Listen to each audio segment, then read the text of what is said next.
William Wallace, personaje que se dio a conocer mundialmente en 1995 con el lanzamiento de la película Braveheart, o Corazón Valiente como se le tituló en Hispanoamérica. Dirigida por el reconocido cineasta y actor Mel Gibson. Que para iniciar diremos que la película, aunque magistralmente realizada, dista en muchos detalles de la realidad histórica.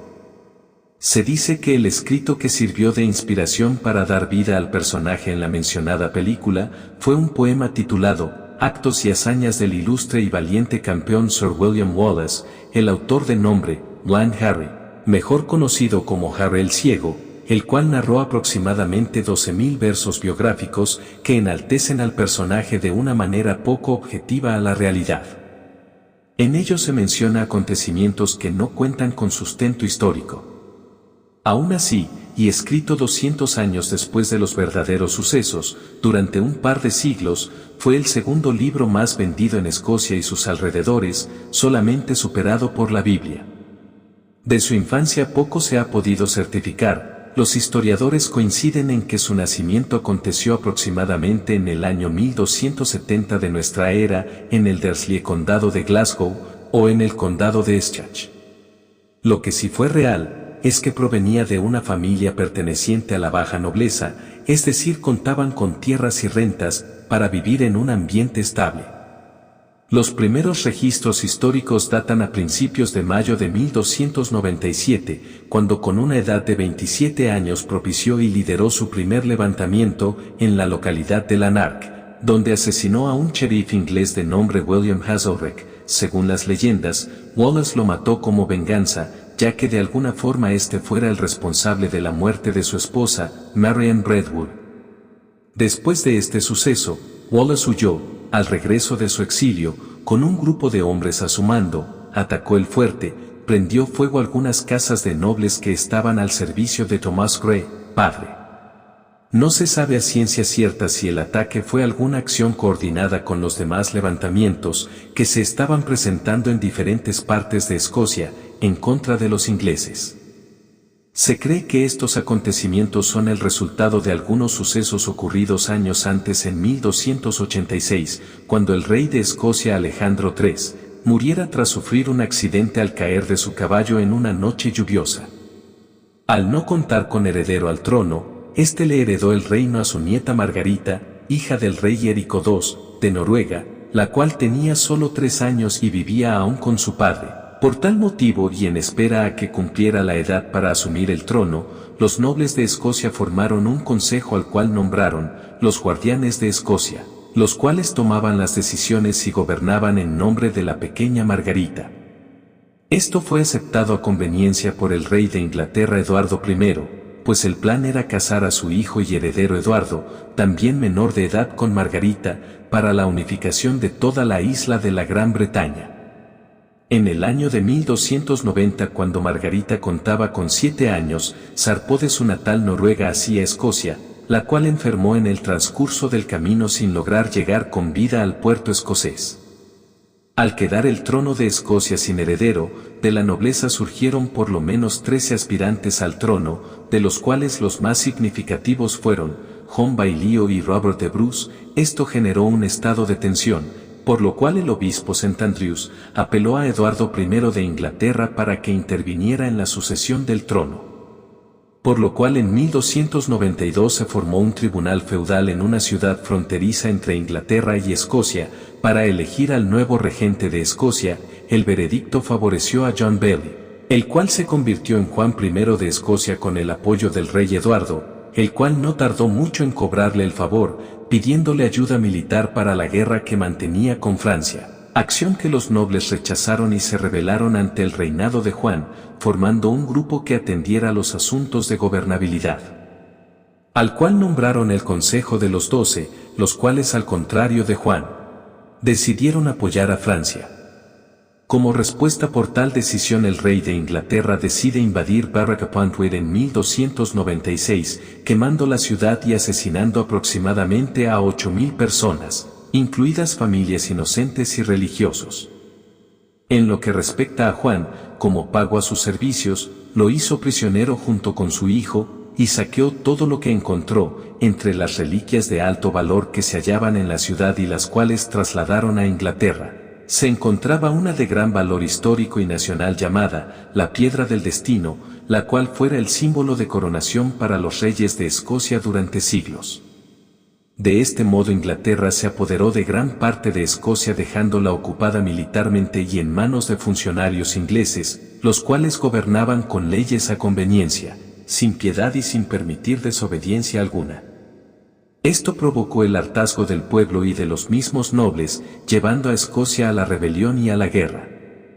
Fue así como Wallace, en medio de un levantamiento, asesina al sheriff de Lanark, para después reunir un pequeño ejército de nobles y campesinos, los cuales se refugiaron y usaron el bosque de Ettrick como su centro de operaciones, logrando así varias victorias contra algunas avanzadas inglesas. Al mismo tiempo en otros lugares aparecieron líderes que fueron parte importante de la rebelión, por ejemplo Andrew Morre, quien encabezó los levantamientos al norte de Escocia, para después unirse a Wallace y fortalecer el ejército antes de la famosa batalla de Stirling. Para 1297 eran pocos los territorios que seguían al mando de los ingleses, pues las revueltas y pequeños ejércitos habían casi exterminado con el control inglés, e imponiendo nuevos ministros y gobernantes en los pequeños pueblos y ciudades recuperadas. El 11 de septiembre de ese mismo año es cuando tiene lugar la batalla de Stirling. Wallace junto con Murray derrotan a los ingleses en el puente de Stirling, donde el conde de Surrey envió 2000 jinetes y 7000 hombres bien armados, los cuales intentan cruzar el río Forth. Del lado contrario del puente los esperaban entre 5000 a 6000 escoceses, con una pequeña caballería de 300 hombres con sus respectivos caballos. Lo estrecho del puente solo permitía pasar de 2 a 3 caballeros a lo mucho, pero el tesorero, Hugh Cransham, persuadió al conde Surrey sugiriendo que esta era la forma más segura de cruzar, ya que río arriba el cauce era muy ancho para intentar atravesar. La estrategia que utilizaron los escoceses fue la de esperar que avanzaran por el puente una buena parte del ejército, al cual consideraban poder derrotar, y con el uso de largas lanzas impidieron el avance de la caballería, logrando así que más soldados avanzaran por el puente. En la lucha cuerpo a cuerpo destrozaron a todo el que había logrado cruzar, salvo algunos que decidieron arrojarse al río para nadar y escapar. Logrando de esta forma aniquilar a la mitad del ejército de Surrey, este, sintiéndose derrotado, mandó destruir el puente con algunos combatientes que aún libraban su batalla en él, para después, con su ego y su moral destruida, emprender la retirada y dejar las tierras bajas en manos de los escoceses, así como al tesorero Cransham, el cual fue ahí mismo ejecutado y desollado para repartir trozos de su cuerpo, como recuerdo de tan memorable batalla. Se cree que en esa batalla un estimado de 5000 ingleses perdieron la vida, al contrario que las bajas que sufrieron los rebeldes de Wallace, las cuales fueron de 1500 a 2000 valientes guerreros. Como resultado de esta legendaria victoria, Wallace y Murray fueron nombrados guardianes del reino de Escocia. Cabe señalar que Murray, aunque no se menciona en el filme de Gibson, fue parte fundamental para la liberación de Escocia. Se dice que este murió días después, a causa de las fuertes heridas recibidas en la batalla de Stirling. No conforme, en 1298 el rey Eduardo decide de nuevo invadir Escocia, con un ejército que superaba los 15.000 soldados, saqueó poblaciones y quemó castillos, pero su principal objetivo era derrotar al venido a más ejército de William Wallace, el cual inteligentemente evitaba una batalla frontal y preferían realizar ataques furtivos a pequeños ejércitos. El 22 de julio de 1298 el rey Eduardo logra ubicar el ejército de Wallace en Torwood, cerca de la ciudad de Falkirk. Los historiadores cuentan que para esos momentos el ejército de Wallace contaba con un aproximado de 4000 lanceros, 1.000.000 de arqueros y 600 jinetes en su caballería, más cocineros y vigilantes, contando con 6000 hombres en total a su mando, los cuales se formaron en 4 grupos en formación circular, encabezados por los piqueros, soldados con grandes lanzas de varios metros de longitud, muy eficaces para defenderse de los ataques de la caballería, mientras que los arqueros fueron colocados en segunda línea, y su pequeña caballería esperaba en la retaguardia. Los ingleses iniciaron el ataque, dividiendo su gran caballería en 4, para atacar cada uno de los círculos formados por los escoceses. Cuando Wallace ordenó a su caballería entrar en combate, fueron pocos los que se quedaron a luchar, pues la mayoría de los integrantes de la caballería eran nobles de dudosa fidelidad hacia Wallace, además de que la mayoría de estos tenía familiares secuestrados en calidad de rehenes por el ejército de Eduardo, los cuales abandonaron a Wallace en mitad de la batalla. Sin embargo, los arqueros y piqueros libraron una gran batalla, pero no tardó mucho la gran caballería en debilitar sus defensas al replegarse ambas caballerías. Los lanceros y arqueros quedaron expuestos para que los ballesteros y honderos ingleses enviaran una lluvia de flechas y proyectiles. La formación circular le impedía retirarse o atacar. De este modo, cuando la gran infantería logró penetrar la débil defensa, estos optaron por darse por vencidos y emprender la retirada, dejando atrás una gran masacre a favor del ejército inglés. Después de esa gran derrota, la reputación de Wallace como estratega y líder se deterioró, pues cuentan los historiadores que el gran estratega militar era Andrew Murray, el cual había muerto antes de la batalla. Criticaban la estrategia y la formación que Wallace implementó, sin movilidad, la cual dejó mucho que desear, en comparación con la planteada por Murray en Stirling. Varios meses después de la derrota, Wallace renunció a su título de guardián de Escocia y concede en ese honor a Robert de Bruce, el principal aspirante al trono escocés. Los meses que siguieron son inciertos para los investigadores. Se dice que participó en algunos levantamientos evitando ser capturado. Hasta el 5 de agosto de 1305, fue apresado por John de Mentide, caballero escocés, pero leal a la corona inglesa y al rey Eduardo, acusándolo de traición.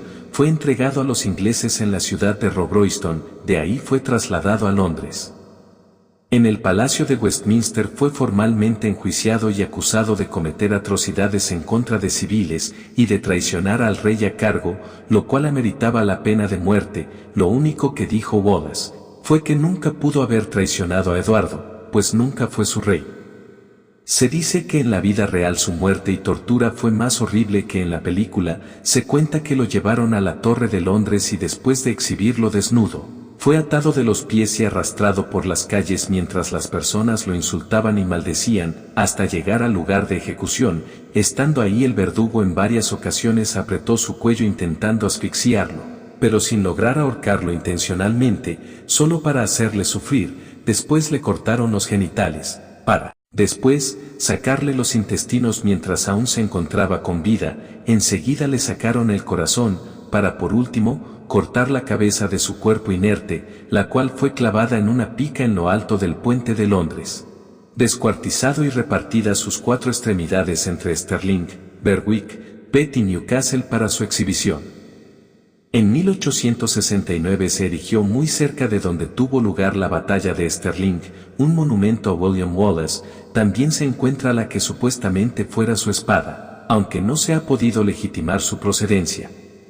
Como dato curioso, el título o apodo de Braveheart que ostenta Wallace en el filme de Gibson, en realidad fue otorgado a Robert de Bruce, ya que también es considerado un héroe nacional en Escocia, y la forma en que representaron el personaje no fue muy bien visto por los nacionalistas escoceses. Aún así, William Wallace se convirtió en un símbolo de la lucha por la independencia de Escocia. Su historia ha inspirado a numerosas obras literarias, películas y canciones. ¿Y tú qué opinas sobre esta leyenda? Escribe en los comentarios. Gracias por ver nuestro video y no olvides suscribirte para ver más contenido interesante. Hasta la próxima.